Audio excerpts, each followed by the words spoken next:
I wasn't stuck on any particular ones, but just recognizing how many people I have encountered over the years who may not be on the free or reduced lunch programs. They might bring a perfectly sound lunch that they've grown in their family garden and, killed their own chickens for their chicken sandwich or something. They may not participate in the so-called food stamps program or SNAP. They might not know anything about WIC, but they may still have needs when it comes to something their family may not, feel is as, that it's beyond their means, and so you're going to either get to take swim lessons or go play with your classmates, or but we can't pay for it as a family. So they may be not food insecure and qualify for some of those others at the top, but may have some other financial needs and have, a family that maybe doesn't know what resources are out there to pursue them or something. I just didn't want some kid who ought to qualify, who would by rights seemingly be eligible for that. Well, I got to say that my family didn't have much, and I survived I didn't get to go to any leagues or any other things like that. But the other thing you mentioned was Independence Hill, and we're talking about youth scholarship. Independence Hill people aren't under 18. No, I think not. But So I'm just thinking in terms of people who rely on SSI, and it includes children as well. Madam Mayor? Tom?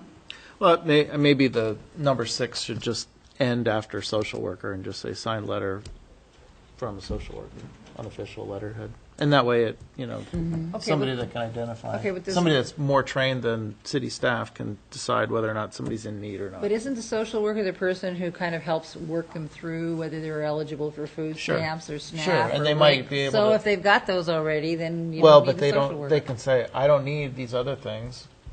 We don't need SNAP. We don't need WIC. We don't need these other things. But we do have, a social worker can help somebody identify a need to have access to recreation that doesn't need access to food. So that's why that makes sense. And maybe we just drop the religious organization official. Those top 4 are basically tied to nutrition, and government programs. As the League of Women Voters study indicated, poverty is multifaceted, and somebody may not be food insecure, but they may be homeless, or they may not have money to put. They may not have a car or money to put gas in the Madam car, Mayor? different things like that. Yes, Walter. Thank you, ma'am. I don't think we can envision or divine every single circumstance for every single child.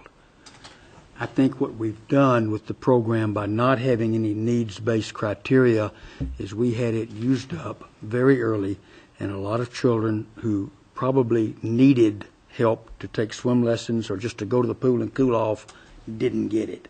And that's what I think we're attempting to do, is to make it as needs-based in such a way that the staff can administer it.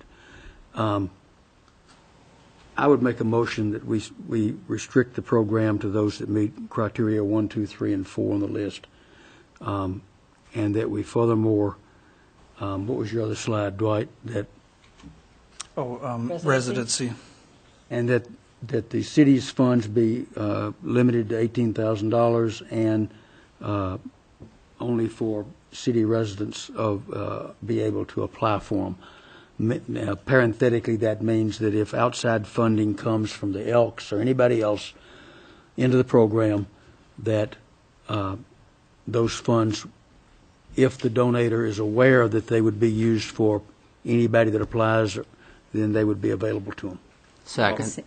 Okay, we have Walter's motion, we have Tim's second. With the same criteria, Walter, as far as the $500 per family cap and the $200 per person? Those are already in place, is my understanding, and But- my motion does not take them away. What I meant was you were broadening the opportunities if those dollars were privately I donated. was only broadening the additional outside dollars to being used for non-residents. The Okay. other criteria still apply. Okay, other discussion? If I could. Yes, Dwight, please, of course. Not that it matters if this is the motion, but I just wanted a clarification on the SSA that stands for administration. So it's a letter from them. It wouldn't matter what the program is. That's where the letter would come from. You were talking about the SSI. Oh, so, right, of course. That's all I had. Motion did not include that. The motion did not include the SSI Correct. or survivor benefits Correct. or Social Security or a letter from the SSA. I would just clarify that I am absolutely supportive of putting sideboards on this. I think it's, unreasonable to expect that any local government or, even generous individual donors can support a no-holds-barred, all-comers kind of thing without some kind of limitation on whether on residency or on monetary need or something like that. After we vote, And- I'd like to make a comment. And my objective is probably the same as yours, but I think that this is a list that's too limiting for kids who have needs and won't qualify on the basis of these four. Dan, we'll start the roll call vote with you. Aye. Aye. Aye. Aye. No, I wasn't done. I know.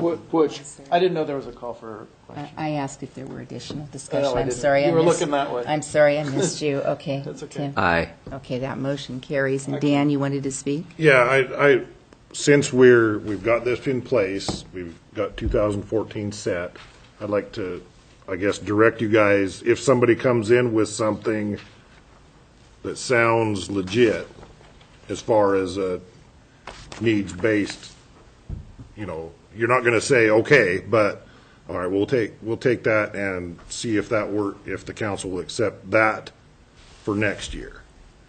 Kind of, if you guys can keep track of whatever somebody might come up with. I don't need to know their name, but, if that's okay. I mean, because the mayor, she's like, and I agree with her, there are other needs out there than what the first four are, but got to have something tangible. Sure. Dwight, would you like to respond to that? I mean, just like always, we will come back to the council with a review of this program again That'd be next great. year. And of course, we would include things like that so that you can make a determination. Because, Yeah, because if who there's knows? something else out there that we're missing, I'd love to see it. Wayne? Well, I just want to say that I'm really sad that it actually had to come down to this. I worked really hard at trying to convince the council to allow people from outside the city, without any constraints, to be honest about everything and their application.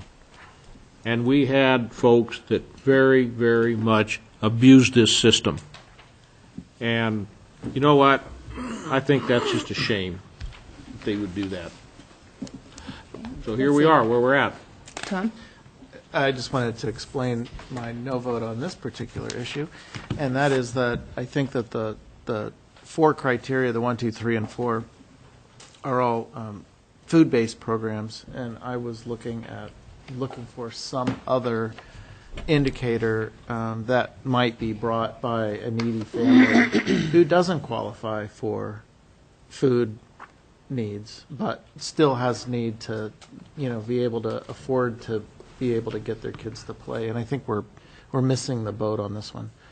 I don't think we're going to, I don't want to try to speculate what's going to happen in FY14 on this, but I think we're missing serving people that we would otherwise be intending to serve, just because they don't qualify for the foods need part of it.